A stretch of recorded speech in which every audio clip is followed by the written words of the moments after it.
Hi guys, Emily Craven here from the Queensland Writers Centre, and today I'm talking to the absolutely lovely Trish Hepworth. Now, Trish is the Executive Officer for the Australian Digital Alliance and is also the Copyright Advisor for the Australian Libraries Copyright Committee. Now, prior to joining the ADA, she has had a diverse career spanning corporate, government, NGO roles, and over several different countries, I believe, Trish. So highlights include running presentation workshops for Serbian bankers, presenting science shows in Wales, and tutoring Tongan lawyers in English law. So she holds a BA and an LLB from the ANU, and that's a lot of acronyms, and comes to the ADA from the Department of Immigration, where she held an in-house legal role. So thank you so much, Trish, for coming and talking to us about copyright. I'm always happy to talk about copyright. Day job, now your online movie job. Yeah, and we don't invite her to dinner parties anymore job.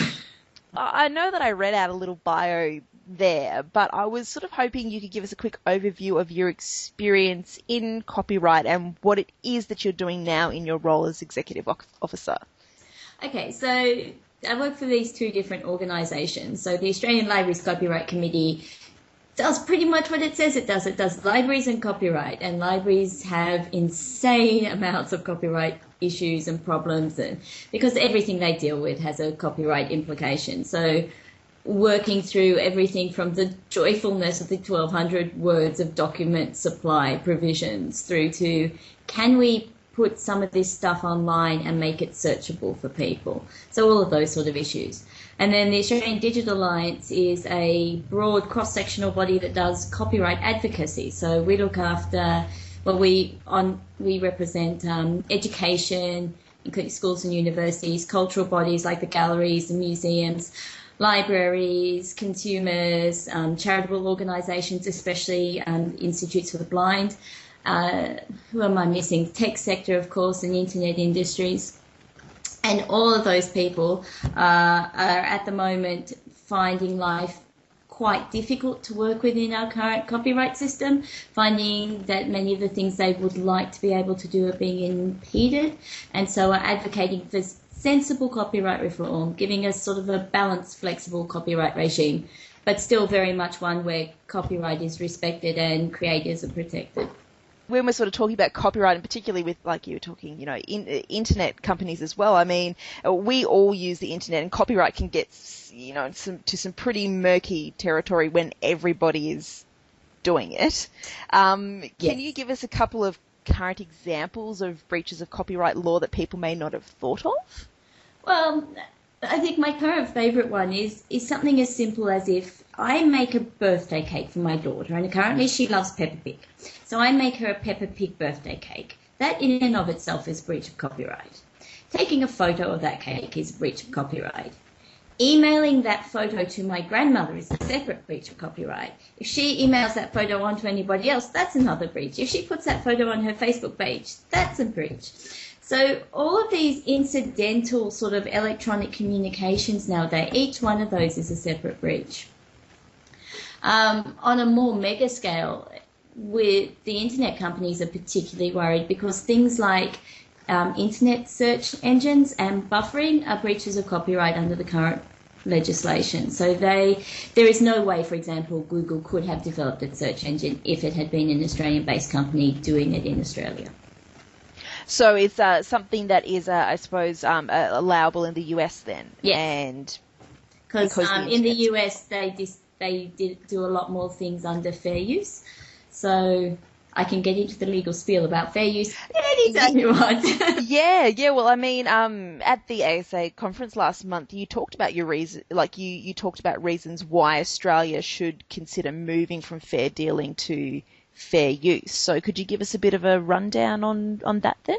Yeah. So, I mean, very basically, copyright in Australia subsists automatically when something gets created. So anything from writing my first novel, which is never going to happen realistically for me, but I hope happens for some of you people, to scrawling a 4-line note to my husband, or when my 5-year-old does a drawing of mummy wearing nothing but a belly button and a feather in her hat or something.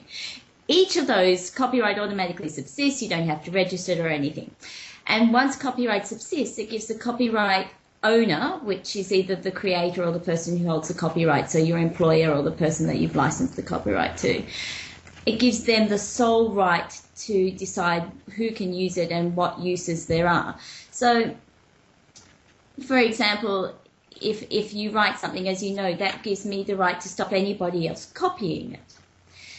The trouble is, and then there are these things called exceptions, and they are sprinkled throughout the Copyright Act. They are narrow, they are technologically specific, they are quite often quite outdated. Some of them are patently ridiculous. I think most copyright lawyers are particularly fond of the exception that says that a library can make a copy of a work for preservation purposes after it's been destroyed. Which, if you... Interesting. You think it through for a minute, you go, excellent, great. So we have these sometimes patently ridiculous exceptions, some of them much better. So there's an exception for reporting the news, there's one for parody and satire, one for education. But if you fall outside of one of those, you just can't use copyright material, basically, unless you choose to breach copyright and hope somebody isn't going to sue you.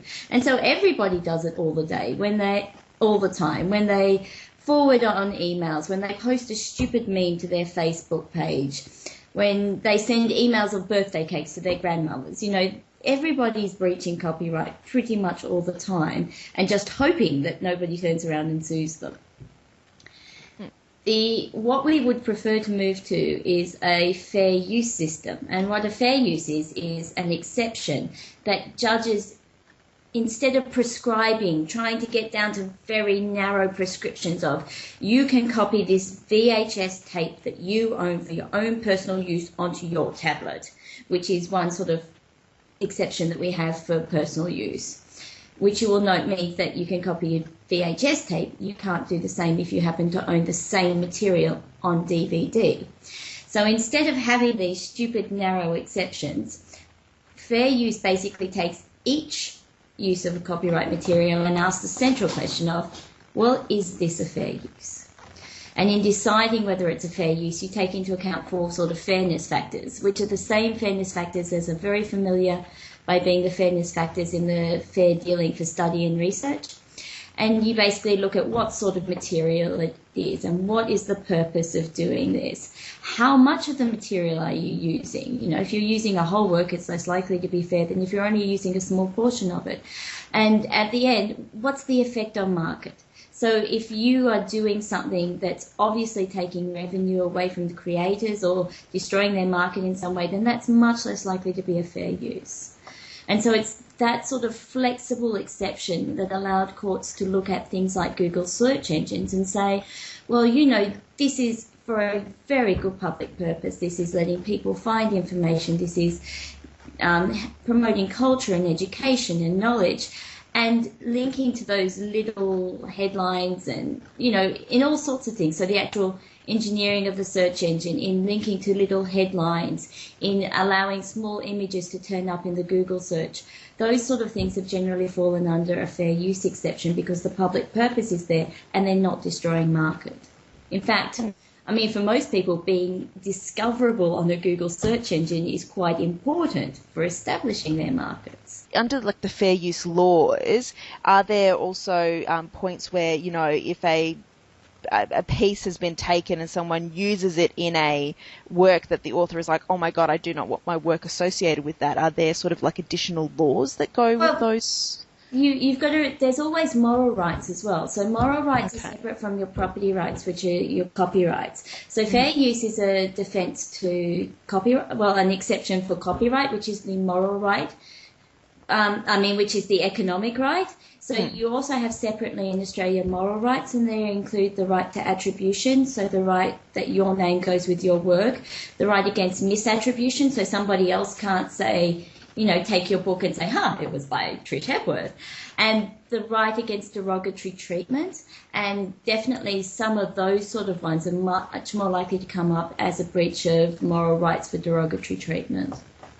Okay, so though it's not technically copyright, like if you had the fair use law, it still definitely potentially have a copyright thing, but just on the face of it, I'm thinking it's a breach of moral rights. Yeah, but so the changing of fair dealing to fair use laws would not necessarily affect the moral rights laws. No.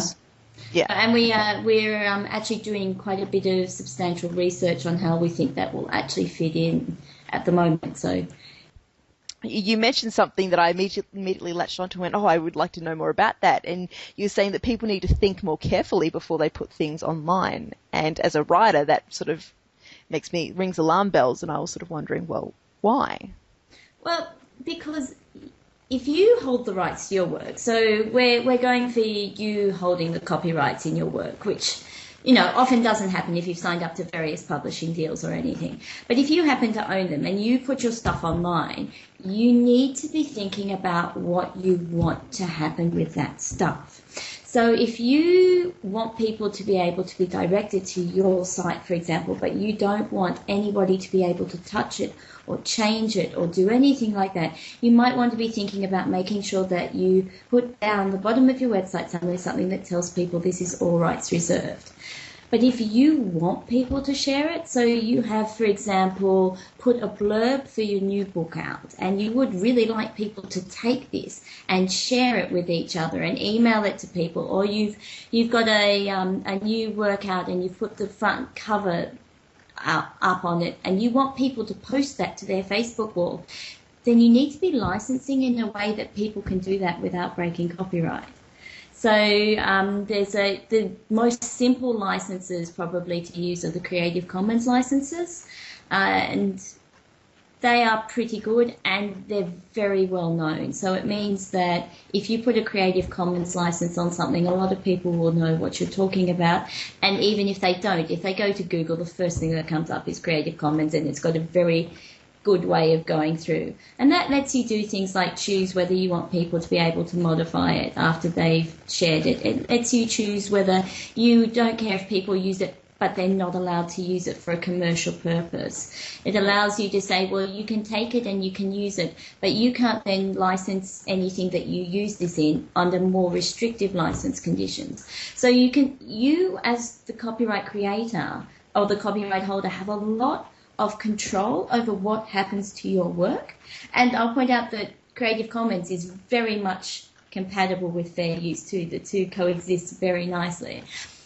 But I think it is important for all creators to remember that they do have control over the copyrights they hold, and they can choose how they want those to be put out into the world, especially in this era of internet where once you put something online, it is very easy for people to engage with it and share with it. And often it's a very good idea to encourage people to be engaging and sharing and having the conversations that might build something for your work. Well, and I find it, particularly in terms of international copyright as well, I mean, in the US, they send their work off to the copyright agency over there and pay whatever money it is to get it registered or whatnot. And yet over here it's automatic, and so I'm like, but I'm selling stuff in the US. Does that mean that I need to, because it started in Australia, those are the laws that apply, which means that it's copyright. Thanks to the Berne Treaty, if something has copyright in one jurisdiction of the signatory, it's also protected in the others. Thank you so much, Trish, for taking the time out to do this interview. It's just been absolutely wonderful. Anytime. As I said, you can't shut up a copyright lawyer about copyright, no matter how hard you try.